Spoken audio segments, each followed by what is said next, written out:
Whether you are new to the series or a veteran Budokayer, my goal here today is to show you something about this game you did not know about. This video is filled with tips, tricks, and combat secrets, ranging from the best defense and counters to straight up broken melee combos. I've packed everything together to bring you an all-encompassing tips and tricks guide. After watching this video, you'll transform from this into this, the ultimate glow up. Alrighty, you can easily deflect most beam blast with perception. You don't even need to time it properly. Simply hold down perception and it'll deflect that bitch like a G. Slap it aside like Beerus slapping Bulma. One thing to note is that after deflecting with perception, it will give you a status buff that vastly improves your key charge. I mean, check this out. You see that symbol? The key charge is boosted immensely after the deflect. Any characters, outfits, items, anything you bought in the shop, if you later unlock it through missions or whatever, the Zenny will be refunded. You will get the money back when you unlock that certain character or outfit that you have purchased in the past. So feel free to not hold back and buy whatever you want. In case you don't already know, 10k damage is equal to 1 health bar. So if you got 5 bars of health, that is equal to 50,000 damage points. It's a good little tip to know for determining how strong an attack truly is. If you're dealing 20 to 25k damage, that's pretty damn good. Almost half the health of some characters. As I'm sure you've experienced, when you get fully knocked back, you cannot recover. Incapacitating an enemy like this is obviously very useful, giving you plenty of time to charge up ki, plus is the perfect opportunity to follow up with a super attack. Well, I found a very quick combo you can easily perform to immobilize your enemy like this. So you start with a lift strike, up triangle, to kick them up in the air, followed by square, square, square, square, for straight to regular attack combo. So lift strike, then all squares. That's it. When the combo's complete, it'll knock them down and the enemy will be immobilized, unable to recover, and boom, he crippled, he donezo. If you're high up in the air, they'll flop all the way down, giving you more than enough time to charge your ki, grab a snack, take a bathroom break, stare in the mirror, cry from disappointment, come back and still have enough time to fully charge into sparking mode. Don't forget about your basic ki blast. I know it seems obvious. I mean, of course you want to use ki blast at medium to long range to interrupt the enemy from charging, pop a few annoying shots, prevent them from charging their ki and entering sparking mode. But also at close range. You can use a quick ki blast to stagger, just real quick in between melee combos. If you get knocked back, whenever you have just a split second, fire off a couple ki blasts and it could help. It's great for keeping it fresh, staying unpredictable, because whoever connects and starts their combo first has a big advantage. So this cheeky little trick can be quite effective. Firing one ki blast, staggering, leaving them open for just a moment, just long enough for you to engage. However, be aware, some characters that have that big energy do not stagger from ki blast, like here with big bro Mr. Brawly. Charging your ki underwater is much slower compared to the regular ki charging speed. So, if you find yourself fighting underwater, don't waste your time trying to charge up. It's not efficient at all. Under the water, please help me.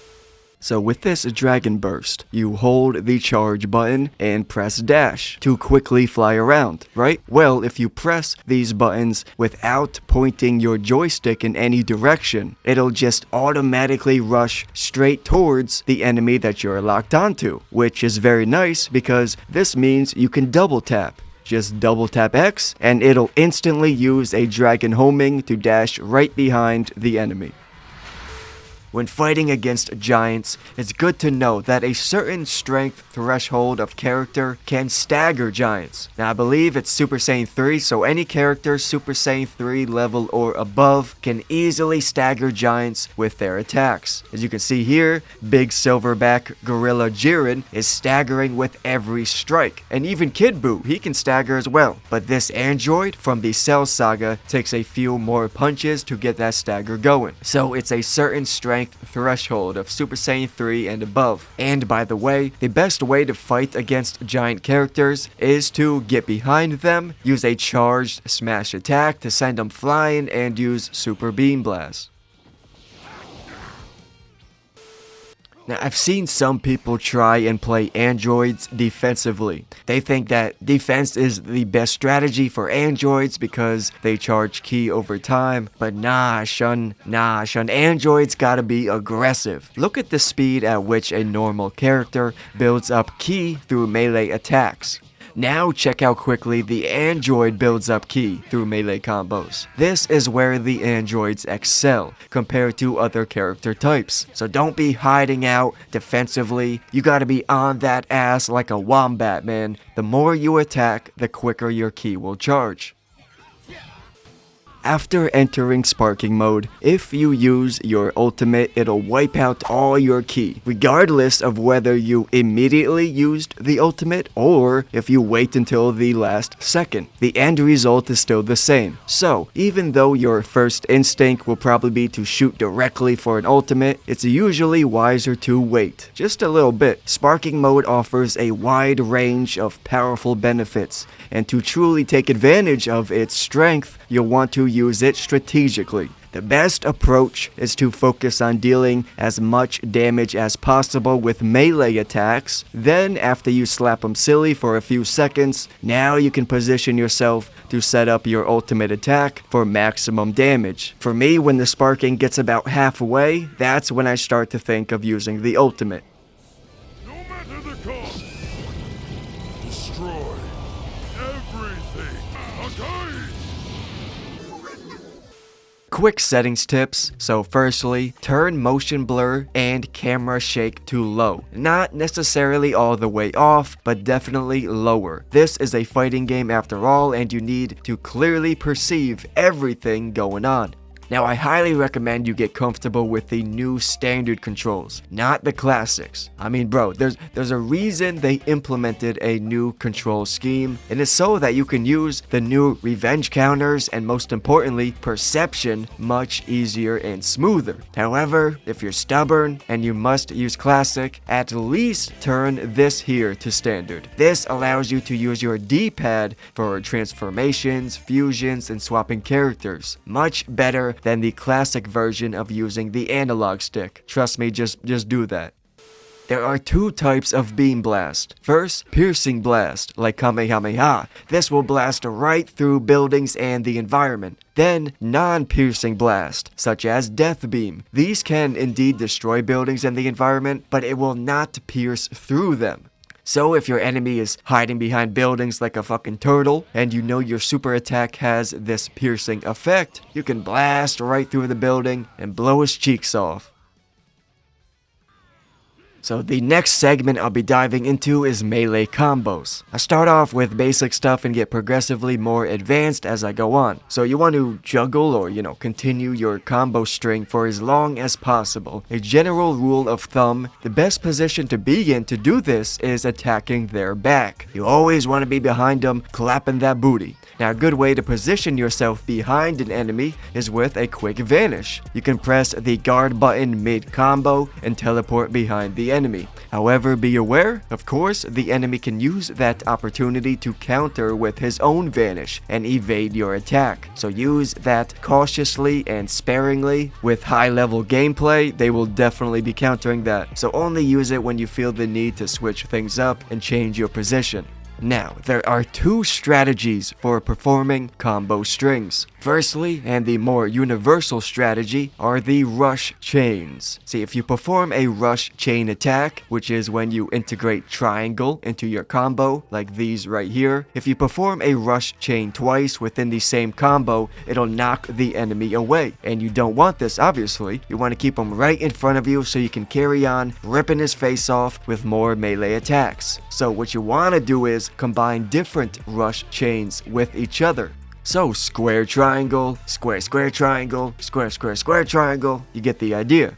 And one of the best ways to finish a combo off is with a lift strike. I love this uppercut kick move, man. It launches him up in the air, you can extend your combo a little bit, and from there you can knock him away or perform a super attack, whatever. So if you're feeling like you need to end the combo, go ahead and use a lift strike as a finisher move. So the first strategy is rush chains, and the second is smash attacks. This is where you hold square. So you hold square up, down, left, right, in any direction. And you do this mid-combo to continue the combo string. So you punch 4 times, square, square, square, square, and then you hold square up or square down or left or right. And similar to rush chains, if you perform the same smash attack twice within a combo, it'll knock the enemy away. So you can do bing, bing, bing, bing, smash up, bing, bing, bing, smash left, bing, bing, bing, down, and so on. And therefore, smash attacks by holding square in a certain direction and rush chains using triangle are the foundation of melee combos. What you're seeing on screen right now is me combining as many rush chains and smash attacks as I can, running through all the different variations of these combos. Now, a simple and basic way to extend or continue your combo string is to step in. You press X and short dash inwards. In Sparking Zero, you're allowed to do this multiple times. You can also dash side to side. Some characters are faster than others, and it's always fun to put their moves on someone and break their ankles. So if you combine all that together, this is how you're able to get up to 40, 50 plus hit combos. Although, listen, honestly, don't be expecting to do this in higher level battles. This is not typical. Like, you're gonna have to switch it up and adapt, because there's going to be counter after counter after counter in more high level battles. You're typically not going to get 40 hits off on a good player, and especially not against the high level AI fighting against the game. Which is why you shouldn't necessarily get caught up with how long you can extend your combo. What truly matters is the damage. All that matters is the damage, baby. So performing shorter but destructive combos is much more effective than long combos, because the longer it goes on, the more room the enemy has to counter you. I mean, check this. That long ass combo right there only did 10k damage. I mean, you could easily do 10k damage with half as many hits, much quicker with more efficient combos. So definitely keep that in mind. Which brings me to my next topic: tips for the defense and counter system. So the core mechanics of the counter system are perception, evading with a vanish, super counters, and revenge counters. Now I'm gonna tell you right off the bat, the most important counters here are the vanishes and perception. If you're a beast at vanishing and using perception, then you are good. The reason that vanishes or Z counters are the #1 most effective and most often used defensive technique is because, well, firstly, it places you right behind the enemy, punching them in the back, exactly where you want to be. But mostly because you can easily vanish a majority of attacks. Like, at any point in time when the enemy vanishes, you can also counter that with your own vanish. I mean, you're typically not going to vanish mid-combo like this when you're getting punked up. You're not going to vanish one of these. However, if they dash, if they switch up or reset their combos in between using different moves, especially if they're smacking you around, that's when you can vanish. Also, vanishing is probably the best way to counter or evade if you are taking it from behind. Pause. Now the next counter is perception. You can use this in preparation for an attack, preemptively holding the pose, hoping to anticipate and bait the enemy in so you can deflect their engaging strike. So I like to think of it like perception, preparation, preemptive, predicting, all the P words there. This is a very valuable tool if you get good at baiting and predicting enemy attacks. However, you can also use perception like a perfect parry. If you time it just right, you'll perform a badass Ultra Instinct move, Sonic Sway, where you move and weave and counter with a strong attack. And this can also be done mid-combo if you are blocking. So if you're holding down guard, blocking their attacks, you can use perception to perform this Ultra Instinct move if you counter at the proper time. And moving on, we have super counters. Now this is where you press up and square pretty much any time. Majority of attacks can be super countered. However, this is most notably known for being used when you are actively being attacked. So in the middle of an enemy's combo, if you time it right, you can perform a super counter and knock them off. Quick tip though, don't hold up and mash square. No, you need to tap up and square together just once at the proper time. If you mashing it and you miss, it's not gonna work. You're fucking yourself up. You can't mash those buttons, man. You gotta be more graceful. And remember, you must counter as the attack lands. This isn't like, Elden Ring, where you are parrying the moment just before the attack hits. No, here we want to impart the counter just right as the attack lands. Staying aware of that has helped me tremendously. So in my opinion, lightning attack is pretty damn good. This is when you press circle after smacking the enemy around, and it'll kick slam downwards into the ground. Plus, this works after every knockback, whether it's random combos, vanishing assault, charged heavy attack. Anytime you perform a knockback, you can press circle and boom, get an easy extra 1 to 2k damage. I also like it because you end up right on top of the enemy, allowing you to keep up that pressure and stay aggressive. Dive right into your next attack. And if you're low enough to smash them into the ground, it provides a great opportunity to follow up with a super attack.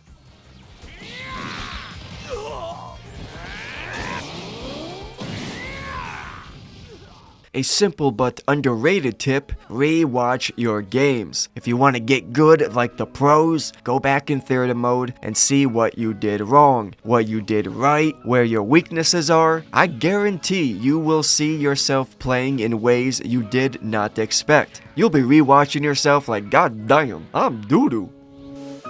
A quick tip for the fusions. Firstly, they are lore accurate, right? Can't just willy-nilly fuse any Goku and Vegeta that you like. It just ain't happening. They are distinguished by the eras they are from. So early, End, GT, Super, both Goku and Vegeta must be from the same era. And only then can you transform into whatever makes sense for the lore. It's so thorough with this that some fusions must be done in particular forms, such as Super Saiyan 4 Gogeta. And finally, a cool little detail about GT Goku in base form. Typically, some characters will perform a flurry of kicks. However, little monkey boy here, he instead uses his tail to perform this flurry attack. A monkey tail flurry right in the face, boy. That's just disrespectful, man. It probably don't even hurt that bad. That's just rude. Alrighty, if you enjoyed the video, please drop a fat like on that like button and do subscribe to the channel for more awesome content. I'll be dropping many more Sparking Zero videos, so go ahead and subscribe if you're interested.